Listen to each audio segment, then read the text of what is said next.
Hello YouTube, welcome to episode 9 of my character analysis series. This time I'll be covering two characters and from Hunter x Hunter, and that'll be Gon and Killua. I decided to cover both of these characters in one video because I felt that I really could not talk about one without talking about the other in full depth. So I just decided to kill two birds with one stone. Now, Gon and Killua, they're sort of the partnership that holds the whole Hunter x Hunter show, together, as they're the only ones who pretty much appear throughout the entire show consistently. The thing about them that I think makes them really interesting is they're sort of like a yin and yang, at least at the very beginning. Early on in the show, you see Killua as this sort of, you're led to believe that he's this sort of cold assassin killer that has no remorse or he doesn't have anything holding him back whatsoever, and he'll never let his emotions outweigh logic in any situation.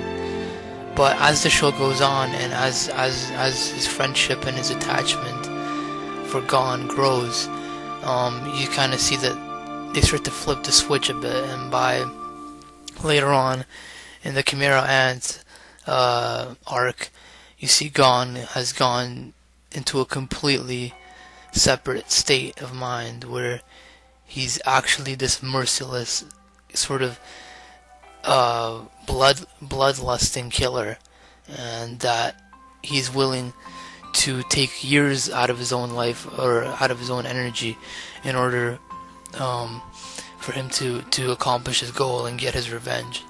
And Killua sort of takes a backseat in this sense and begins to sort of take a nurturing role and tries to drag him back into the light. As earlier on he refers to Gon as the light. In his thoughts, Gon is sort of like a savior. He saved him from the darkness. That was his past and his family. Then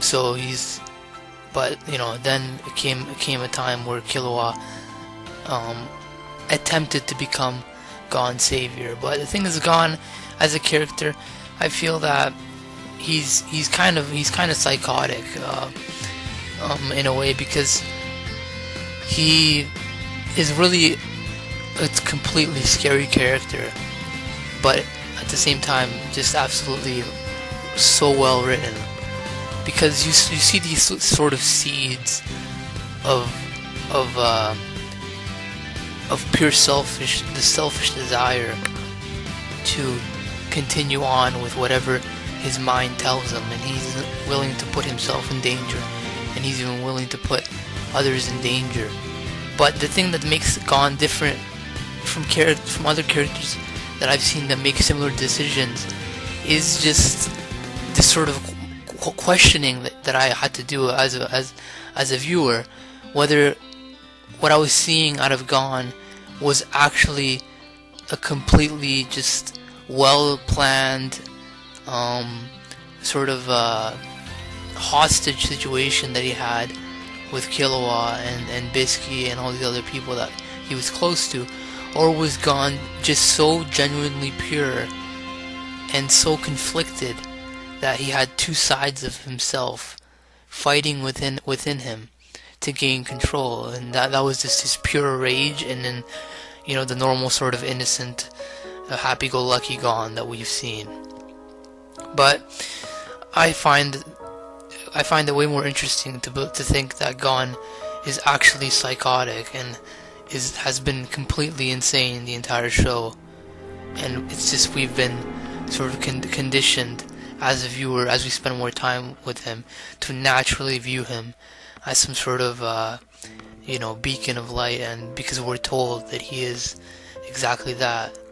But there are characters that say every time they look at Gon or look at his aura or his nen, that there's a monster inside of him, and that it's very scary to think of it that way. And this again is masterful writing, as as we see that the whole time we're thinking that Killua is the true monster. He's the one who's been trained his whole life to be an assassin. And it makes me wonder what would happen if Gon was the one in that situation. I think he would have made a masterful assassin in a way if he was trained properly. But in general, the idea of Gon's mental struggle and how much it cripples Killua as the show goes on is very interesting to me. And another sort of telling sign of this is about 3 or 4 times in the later episodes that Killua just full out breaks down as he either thinks of Gon, or he's disappointed by Gon, or he tries to get other people to help him or something like that. But it's all over Gon. And on the flip side, the only time besides Kite that Gon cried later on in the show was at the realization of the fact that he was weak. The fact that he could not take a knuckle down affected him so deeply that he started crying, because he finally understood what weakness was. He's never thought of himself as weak. He never understood what weakness was until that point. And obviously I'm not trying to say that Gon is full out crazy or anything like that, but there is a sort of ingrained selfishness in him. I feel like Killua and his friends, and even like Mito and I guess other people that he encounters, I do think that Gon has a good side, of course, and I think he's a good person, sometimes, but there's a sort of layered deepness and length to his character. He's not a typical sort of one-way street main character. He is very layered. He will have he will let his rage take over him at some points. He will be out of character, or he will develop, and I think, and whether that's a negative, or whether in a negative way or in a positive way, that's completely up to the viewer's own compass of morality. Another point is his relationship with his father, Jin, who left him when he was younger. I did feel like it was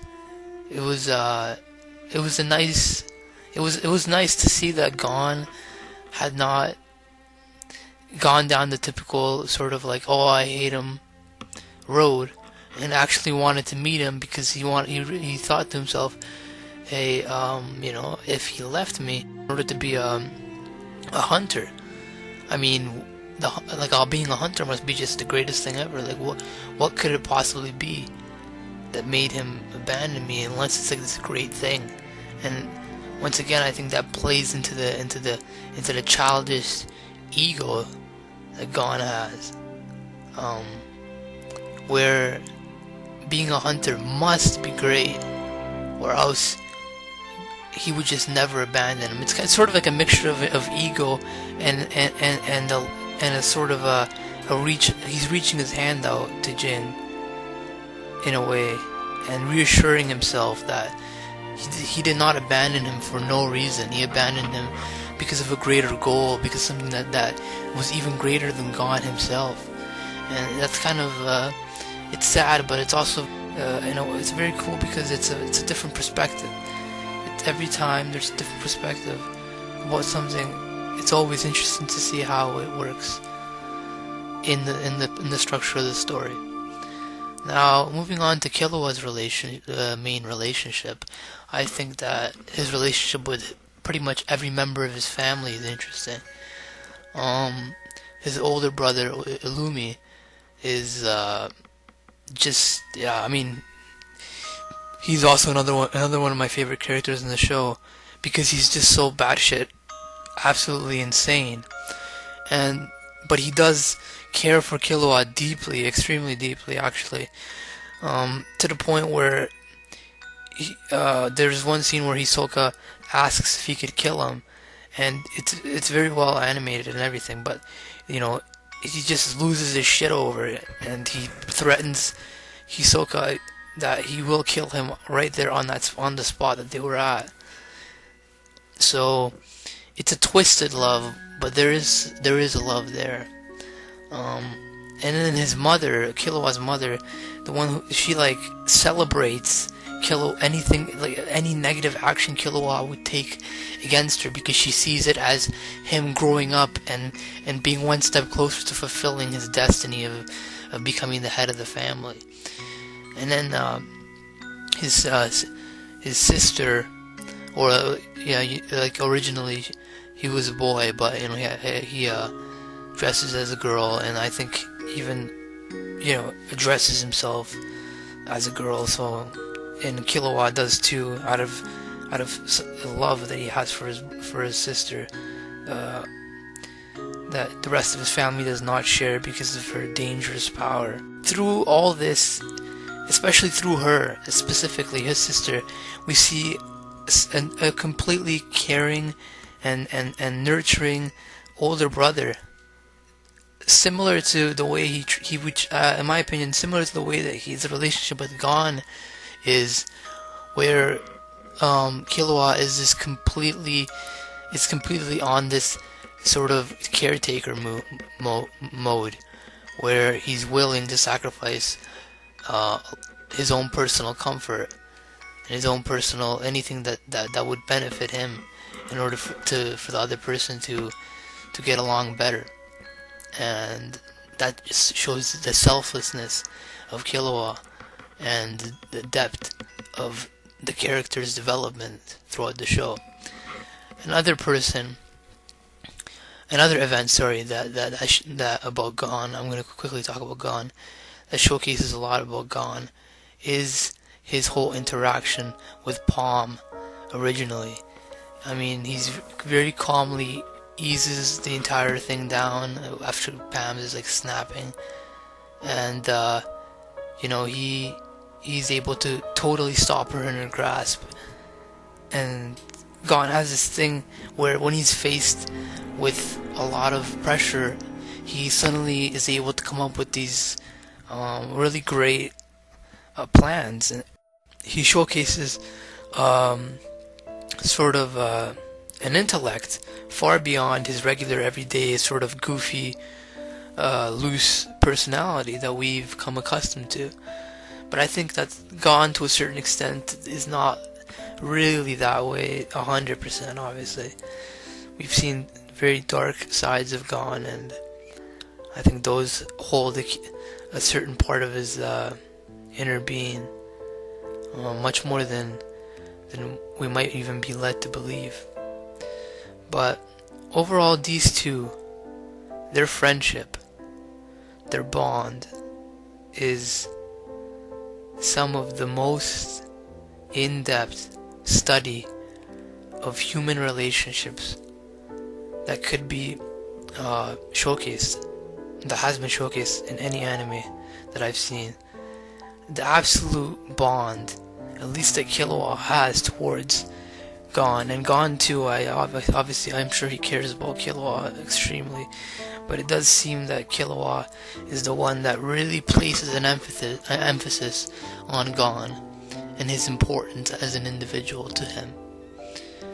I mean, he goes against his family, he does a bunch of things that place himself in danger, and he follows him anywhere. He is pretty much Gon's right hand man, and his other half. They're just best friends and brothers, really. And at first, Gon really starts pushing, with his comments about him. But and then Killua has that classic tsundere response where he's like, "Oh, aren't you embarrassed of saying that kind of stuff?" Blah, blah, blah. But like secretly, he's really happy about it, and he's glad that he found a friend of Gon's caliber. So these two are very interesting in total. This is it for today. I don't think I'll go any more than that, because I think I'll definitely be re-examining the characters again, and probably more from the show. So until next time, have a nice day, and look out for the next one.